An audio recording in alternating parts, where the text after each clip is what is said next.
Emergency services, what's your location? I'm at a warehouse. I think it's... I don't know the address. Take a deep breath and look around. What do you see? Dead guy. He's in the office. There's a knife in his chest. You need to send someone. Calm down, sir. I need you to stay on the line. Can you describe the location? I don't know. It's remote. Just please send someone. Stay put. Help is on the way.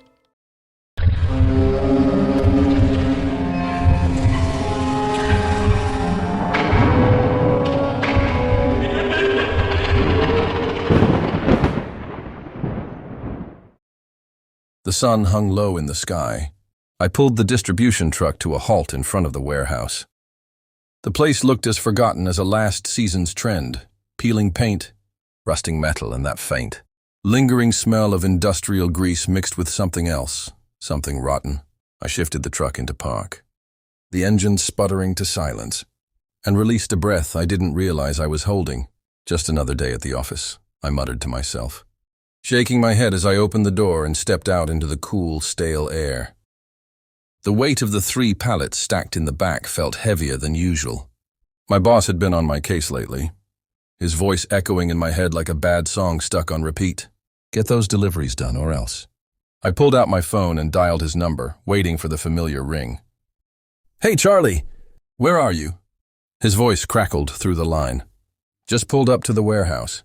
Got 3 pallets to drop off. Where should I leave them? Inside, but hurry up. We've got a tight schedule today. I need those on the next truck out. Yeah, I got it. Just trying to find someone to... Before I could finish, he hung up. Typical. I stuffed my phone into my pocket and surveyed the place. No one around. Just me, the truck, and the warehouse looming above like a giant with a vacant stare. I walked toward the entrance, my boots crunching on the gravel. The heavy metal door creaked as I pushed it open, revealing a dimly lit interior. A flickering fluorescent light buzzed overhead, casting an eerie glow. Hello? I called out, my voice echoing against the concrete walls. Silence. With a sigh, I headed deeper into the warehouse, glancing around for signs of life. There had to be someone here. The pallets wouldn't deliver themselves, after all. I walked past rows of shelves stacked with boxes, a maze of forgotten goods. Then I noticed a set of double doors at the far end. They looked more official, maybe an office of sorts. Anyone in there? I knocked lightly, but the only response was the muted hum of the lights. Pushing the door open, I peered inside. Muted hum of the lights. Pushing the door open, I peered inside. The sight that greeted me sent a chill down my spine. A man lay sprawled across the office floor, a knife sticking out of his chest like a twisted trophy. Blood pooled around him, soaking into the carpet, the crimson contrasting sharply against the dull gray. I stumbled back, heart racing. Holy hell! I gasped, my breath catching in my throat. Panic surged through me. I fumbled for my phone, my fingers shaking as I dialed 911. Emergency services, what's your location? I'm at a warehouse. I think it's... I don't know the address. Take a deep breath and look around. What do you see? Dead guy. He's in the office. There's a knife in his chest. You need to send someone. Calm down, sir. I need you to stay on the line. Can you describe the location? I don't know. It's remote. Just please send someone. Stay put. Help is on the way. I needed to get out of there. Fast. I dashed back through the warehouse, adrenaline propelling me forward. Just as I reached the exit, I heard the unmistakable sound of footsteps behind me. Hey, stop! A voice shouted. I whirled around, eyes wide. A man stood there, his face obscured by a baseball cap pulled low.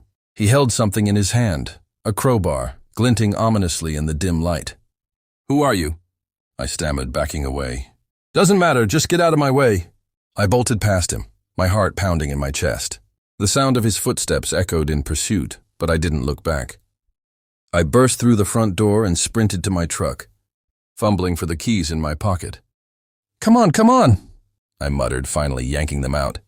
I jumped into the cab, slamming the door shut. The engine roared to life and I threw it into reverse, tires screeching as I spun the wheel, desperate to get as far away from that warehouse as possible. I sped down the gravel road, glancing in the rearview mirror. Nothing but the dust cloud trailing behind. My hands trembled on the steering wheel as I tried to process what had just happened. A dead man, a knife, and that guy with the crowbar. Why? Who was he? Think, I muttered, gripping the wheel tighter. I needed to call the police again, but my mind was racing. I couldn't shake the feeling that I was being followed, that the man from the warehouse was right behind me, lurking in the shadows. I took a sharp turn down a side road, hoping to lose him. The trees loomed on either side, dark and foreboding. Suddenly, my phone buzzed in my pocket. I fished it out, glancing at the screen. A notification from a news app flashed before. Murder in local warehouse. Authorities investigating. Shit, I cursed, nearly swerving off the road. This was bigger than I thought. Just then my phone rang, a number I didn't recognize. Hesitating, I answered. Charlie? A voice echoed through the line, but it wasn't my boss. Who is this? The guy in the warehouse was a friend of mine. The voice said, low and gravelly. You need to listen to me. You're in danger. I don't even know who you are, I yelled, panic bubbling in my chest. Doesn't matter. What matters is that you saw something you shouldn't have. They'll come for you next. Who? Who's coming for me? They know you're a witness. You need to get to a safe place. Trust no one. Before I could respond, the line went dead. I slammed my palm against the steering wheel. Frustration and fear coursing through me. I had to think. I couldn't just sit here and wait for someone to come after me. I didn't need to be told twice. I stood up, heart pounding, and bolted for the door. Outside, I paused for a moment, gasping for air.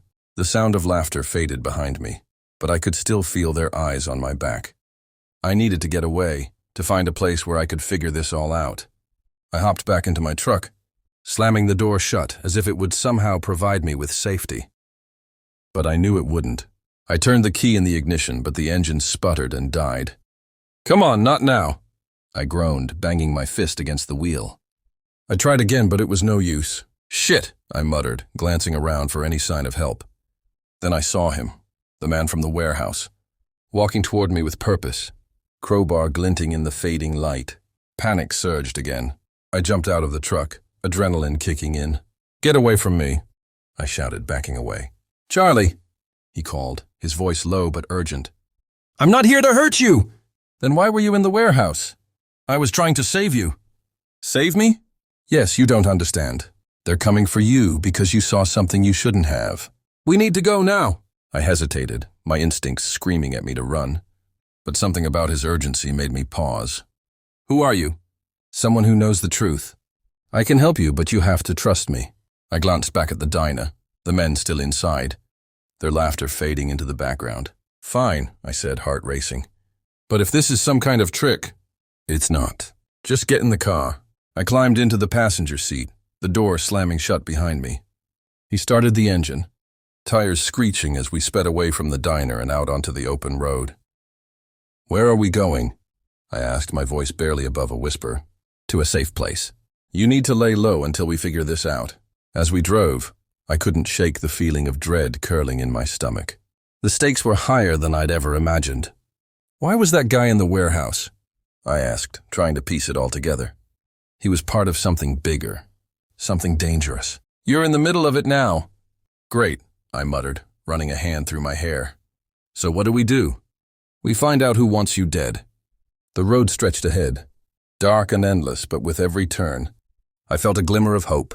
I wasn't alone anymore, and maybe, just maybe, I'd make it out of this alive.